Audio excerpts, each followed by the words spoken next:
What's up, y'all? Welcome back to another video. So if you're new here, I'm Sasha and this is my space. Today, I want to talk about love. As a woman living in New York City, I have been single since the end of 2019, which means that since then, I've had a lot of time to be by myself, to think over past experiences, and really focus on not only loving myself more so that I can attract the kind of love that I'm ultimately wanting for the rest of my life, but also figure out what my non-negotiables are. What are the things that I really want in a partner? What are my love languages? What kinds of love languages are easy for me to reciprocate? All of these things and so much more has been, I guess, cultivated in this time of solitude. And I just really feel like as I get older, I'm now in my late 20s, I guess the biological urge for me to want to meet someone and start a family and build a life, all of these things are being highlighted in my energy right now. And for me, it's a beautiful thing, but it takes a lot of, I think, inner strength to not just accept whatever comes my way and really take the time in thinking over, like, okay, is this right for me? Is this what I want long term? What's the end goal here? What are this person's intentions? All of this needs to be taken into consideration before I even considering somebody. At least that's where I'm at now, because, honey, if there's one thing I'm not going to do, it's what I used to do, okay? But with all that being said, I really am hopeful for my romantic future and ultimately meeting somebody that is right for me, who's going to help keep me focused on my own goals, but also come together with me to help build a life that will be sustainable not only for us, but for generations to come. And that's ultimately what I want. That is what I want in a partner. That's what I want for my future. And I just wanted to talk about that today because it has been heavy on my mind. Love is on the brain. And when I think about love, the first thing that comes to mind is a foundation, and that includes my parents. So the other day at work, I had a couple come in who had just gotten engaged, and they just wanted to zhuzh up their wardrobe, but we got to talking, and the guy asked me, how many couples do you know that are healthy and thriving and still together? And I said, well, for one, my parents. And it really is the truth. I've just been so blessed and lucky to have a pair of parents who are not only still together, but who I feel like grow more in love with each other with each passing day. And it's almost so cute, it's disgusting sometimes. But I love to see it, and it gives me motivation and hope that people really can come into union with their person and build such a beautiful life, not only for the two of them, but for their children and their children's children and so on. And when I say my parents, the people that I'm referring to are my mom and my stepdad. So my stepdad came into our lives when I was, I think, 1 year old. This is how the story goes. My mom was at a party. She had me on her shoulder like this, so I was looking behind her, and she hears me giggling, and she's wondering, okay, why is my baby giggling? I'm not doing anything, you know, funny. And she turns around and sees my stepdad making faces at me to make me laugh. So yes, I am literally the reason why my parents are together. And if you ask me, I think that's pretty damn cool, okay? I can be Cupid. But in all seriousness, you guys, since that day and since he came into our lives, you just see the magic that occurs when you know it's true and when you know it's real. It's such a baseline for what I am willing to accept and what I'm looking for now that I'm being more intentional about dating. I'm not willing to just take any and everything that comes my way. I do look for traits that I feel like my dad possesses in potential partners. And this way of going about it has honestly made me, I guess, less accessible or less,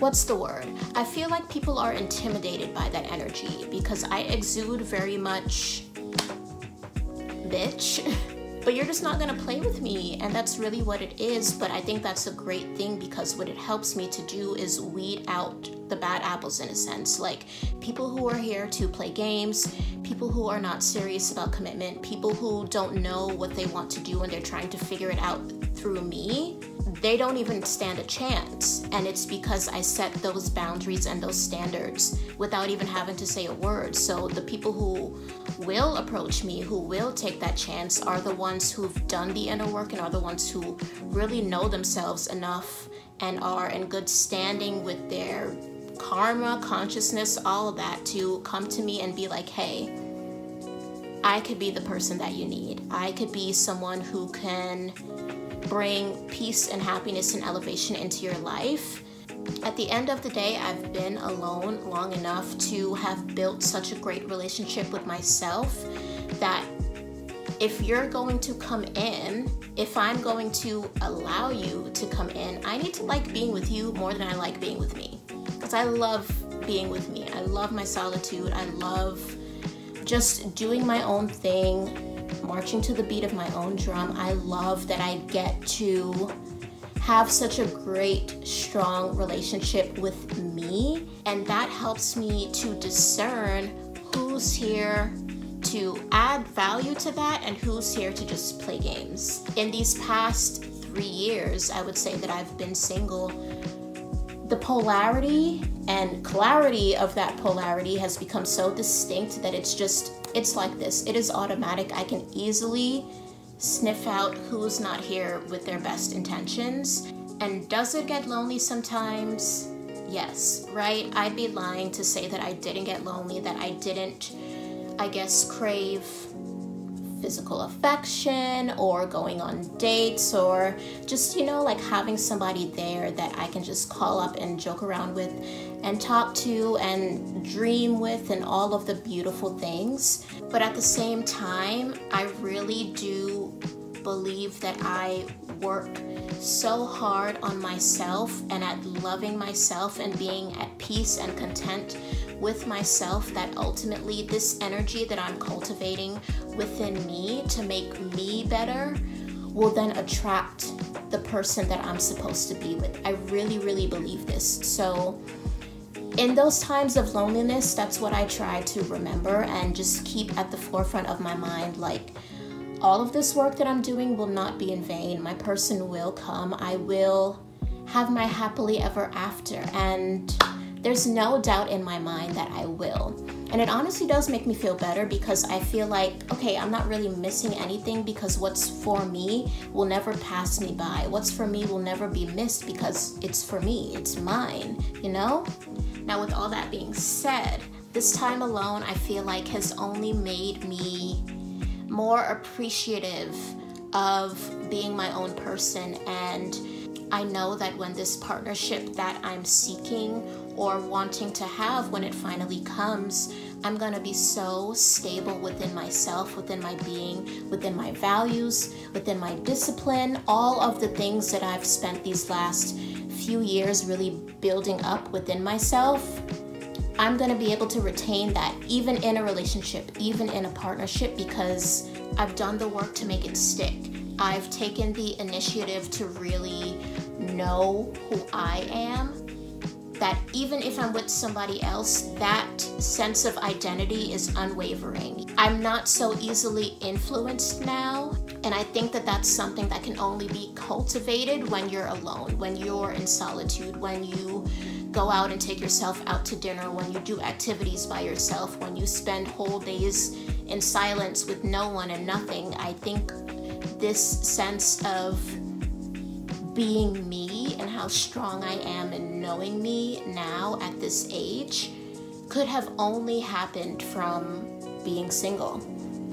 So ultimately, I'm really blessed for this opportunity, I guess, to really be with myself and learn me, learn my likes, learn my dislikes, learn my boundaries, learn my standards. Like, I really feel like this time was just setting me up for liftoff. Whoever comes into my life next, I'm gonna be able to really enjoy being with them because I've thoroughly enjoyed being single. And I feel like I used this time of singledom for its divine purpose, which is to learn myself more and ultimately learn what it is that I'm looking for a little deeply. I'm not distracting myself with this person or that person or this party or that event. Like, I'm not trying to do the most. I'm really taking the time to be alone and find out what that can do for me and not be afraid of that feeling just because I want to be with somebody. Because at the end of the day, I love me. I love being with me. And that's why I mentioned earlier that the next person who comes along that I really give that chance to and open myself up to, I have to love being with them more than I love being with me. Because I'm a key baby, I'm a carry. So you gotta be a carry too, but you gotta help me to carry in the right direction. That's the T. But this faith that I have in love, in partnership, in romance, it has never gone away. It never will. In fact, it's funny that me being single has strengthened my faith in romance. But it's because I romanticize my own life on my own. So whoever's coming in is just gonna have to add to that in the best of ways, in the most extravagant ways, because that's what I want and that's what I deserve. And not only that, that's what I'm willing to reciprocate. I am a very,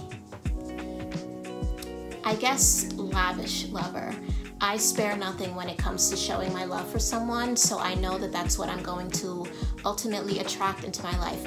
And when the day comes, I just know I'm gonna be so happy and thankful that I really took this time being single to put it to good use and make sure that I'm doing the inner work that will sustain a partnership for the long term, because at this time, it's all about longevity, okay? Like, nothing short term, no flings, no situationships, like none of that. We are looking for partnership. We are looking for long-term commitment. We are looking for marriage. We are looking for kids. We are looking for cultivating generational growth and wealth and happiness and peace. We're in our 10 of Pentacles energy. And I know it's gonna come to me because that's the energy that I put out into the world, and I know I'm gonna get that right on back. But yeah, today I just wanted to, chat about what was on my heart and just what I'm seeking in this next chapter of my life.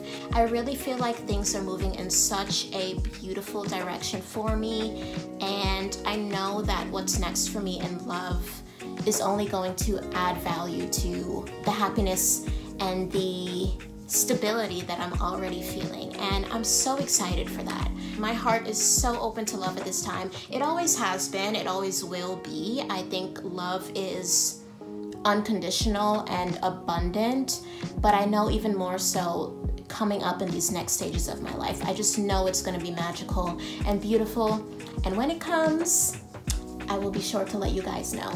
Whenever it comes, with whomever it's with, I just know that I'm gonna be ready for it because I've done the work. So that's what I got for y'all today, just talking about love. I'm in the mood for love, so that's what I wanted to get off my chest, But I really do love having talks like this and just making videos where, we're just chilling, we're just chatting.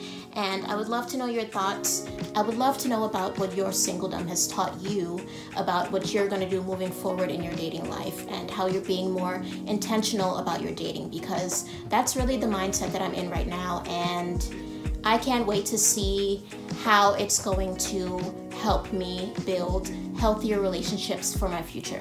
So that's it for today. Thank you guys for listening. I hope you enjoyed this video, and I will see you next time. Bye.